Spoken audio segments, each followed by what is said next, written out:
Get out Modi പ്രചരണം ആരംഭിക്കുമെന്ന് തമിഴ്നാട് ഉപമുഖ്യമന്ത്രി ഉദയനിധി സ്റ്റാലിൻ വെല്ലുവിളിച്ചതിൽ രോഷാകുലനായി ഉദയനിധിയെ ഡ എന്ന് സംബോധന ചെയ്ത ബി.ജെ.പി. അധ്യക്ഷൻ കെ അണ്ണാമലൈ. ആണാണെങ്കിൽ ഗെറ്റ് ഔട്ട് മോദി എന്ന് പറഞ്ഞു നോക്കടാ എന്നാണ് അണ്ണാമലയുടെ വെല്ലുവിളി. ഇതിനോട് പ്രതികരിച്ച് അതേ ചൂടിൽ തന്നെ മറ്റൊരു വെല്ലുവിളിയായിരുന്നു ഉദയനിധിയുടെ മറുപടി. ധൈര്യമുണ്ടെങ്കിൽ DMK ആസ്ഥാനമായ അണ്ണാ സാലയിലേക്ക് വാ എന്നായിരുന്നു ക്ഷണം.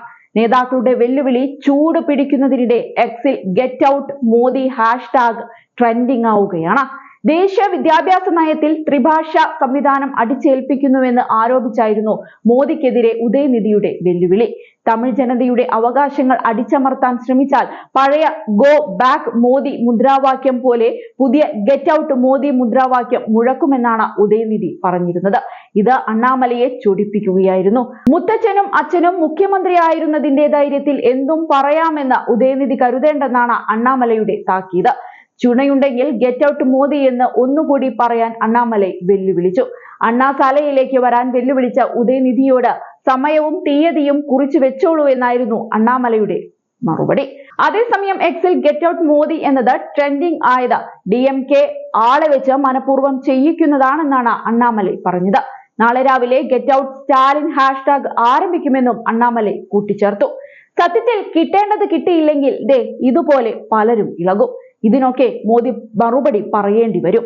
പറഞ്ഞു വരുന്നത് ഉദയനിധി സ്റ്റാലിന്റെ കഴിഞ്ഞ ദിവസത്തെ തുറന്നു പറച്ചിലിനെ കുറിച്ചാണ്. തമിഴ്നാടിന് അർഹതപ്പെട്ട ഫണ്ട് വിഹിതം കേന്ദ്ര സർക്കാർ അകാരണമായി തടഞ്ഞു വെക്കുകയാണെന്നായിരുന്നു ഉപമുഖ്യമന്ത്രി ഉദയനിധി സ്റ്റാലിൻ കഴിഞ്ഞ ദിവസം തുറന്നടിച്ചത്. സമഗ്ര ശിക്ഷാ അഭിയാൻ ഫണ്ടിന്റെ സംസ്ഥാനത്തിനുള്ള വിഹിതം വിതരണം ചെയ്തതിൽ ആണ് ഉദയനിധിയുടെ ഈ പ്രതികരണം.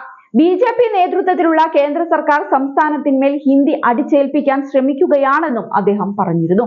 തമിഴ്നാടിന് ന്യായമായി അനുവദിക്കേണ്ടതാണ് 2190 കോടി രൂപ. ഇതിനായി സംസ്ഥാനം യാചിക്കുകയല്ല എന്നും ഉദയനിധി പറയുകയുണ്ടായി. നിങ്ങളുടെ പിതാവിന്റെ പണമല്ല ഞങ്ങൾ ആവശ്യപ്പെട്ടത്. തമിഴ്നാട്ടിലെ വിദ്യാർത്ഥികളുടെ മാതാപിതാക്കൾ നികുതിയായി നൽകിയ ഞങ്ങളുടെ അവകാശമാണ് ഞങ്ങൾ ആവശ്യപ്പെടുന്നത്. ഞങ്ങളുടേതായ ഫണ്ട് ഞങ്ങൾ ആവശ്യപ്പെടുന്നുവെന്ന് ഉദയനിധി സ്റ്റാലിൻ എടുത്തു പറഞ്ഞിരുന്നു. BJPയുടെ ഭീഷണികൾക്ക് തമിഴ്നാട് സർക്കാരോ അവിടുത്തെ ജനങ്ങളോ വഴങ്ങില്ലെന്നും സംസ്ഥാനത്തെ വിദ്യാഭ്യാസവും ദ്വിഭാഷാ നയവും ഭീഷണിയിലാണെന്നും അദ്ദേഹം എടുത്തു പറഞ്ഞു. നമ്മൾ ഹിന്ദി സ്വീകരിക്കണമെന്ന് അവർ ഉറച്ചു നിൽക്കുന്നു.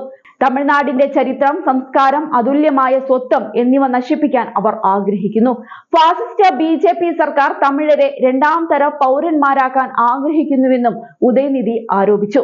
സംസ്ഥാനത്തിന്റെ ദ്വിഭാഷാ നയത്തിനായി AIADMKയും ശബ്ദമുയർത്തണമെന്നും അദ്ദേഹം ആവശ്യപ്പെട്ടു. രാഷ്ട്രീയ നേട്ടത്തിനായി ഇത് ഉപയോഗിക്കുന്നതിന് പകരം AIADMK ഞങ്ങളോടൊപ്പം ചേരാനും നിങ്ങളുടെ ശബ്ദം ഉയർത്താനും ഞാൻ അഭ്യർത്ഥിക്കുന്നു. നിങ്ങളുടെ പാർട്ടിയുടെ പേരിൽ അണ്ണായും ദ്രാവിഡയും ഉള്ളപ്പോൾ ഇതിൽ നിന്ന് മാറി നിൽക്കരുത് എന്നും അദ്ദേഹം പറഞ്ഞിരുന്നു. ഹിന്ദി അംഗീകരിക്കുന്ന സംസ്ഥാനങ്ങൾക്ക് അവരുടെ മാതൃഭാഷ നഷ്ടപ്പെടുമെന്നും തങ്ങൾ ഒരു ഭാഷാ യുദ്ധത്തിന് തയ്യാറാണെന്നും ഉദയനിധി സ്റ്റാലിൻ പറഞ്ഞു. ഇത് ഒരു ദ്രാവിഡ മണ്ണാണ്, പെരിയാറിന്റെ നാടാണ്. കഴിഞ്ഞ തവണ നിങ്ങൾ തമിഴ് ജനതയുടെ അവകാശങ്ങൾ കവർന്നെടുക്കാൻ ശ്രമിച്ചപ്പോൾ ഗോ ബാക്ക് മോദി എന്ന മുദ്രാവാക്യമാണ് വിളിച്ചത്. വീണ്ടും അതിന് ശ്രമിച്ചാൽ മോദി പുറത്തു പോകൂ എന്നായിരിക്കും മുദ്രാവാക്യമെന്നും ഉദയനിധി സ്റ്റാലിൻ മുന്നറിയിപ്പ് നൽകിയിരുന്നു. കേന്ദ്ര സർക്കാരിന്റെ സമഗ്ര ശിക്ഷാ മിഷൻ ഗ്രാന്റിൽ തമിഴ്നാടിന്റെ വിഹിതമാണ് ഇതുവരെ വിതരണം ചെയ്യാത്തത്. അതേസമയം ദേശീയ വിദ്യാഭ്യാസ നയം പൂർണ്ണമായും തമിഴ്നാട് മുഴുവൻ നടപ്പിലാക്കിയില്ലെങ്കിൽ കേന്ദ്രം സംസ്ഥാനത്തിന് ഫണ്ട് അനുവദിക്കില്ലെന്ന് കേന്ദ്ര വിദ്യാഭ്യാസ മന്ത്രി ധർമ്മേന്ദ്ര പ്രധാൻ അടുത്തിടെ പറഞ്ഞിരുന്നു. എന്നാൽ ഇതിനെ ബ്ലാക്ക് മെയിലിംഗ് എന്നും ത്രിഭാഷാ നയം സംസ്ഥാനത്ത് ഹിന്ദി അടിച്ചേൽപ്പിക്കുകയാണ് എന്നുമാണ് DMK പറയുന്നത്. തമിഴ്നാട്ടിൽ ചരിത്രപരമായി ദ്വിഭാഷാ നയമുണ്ട്.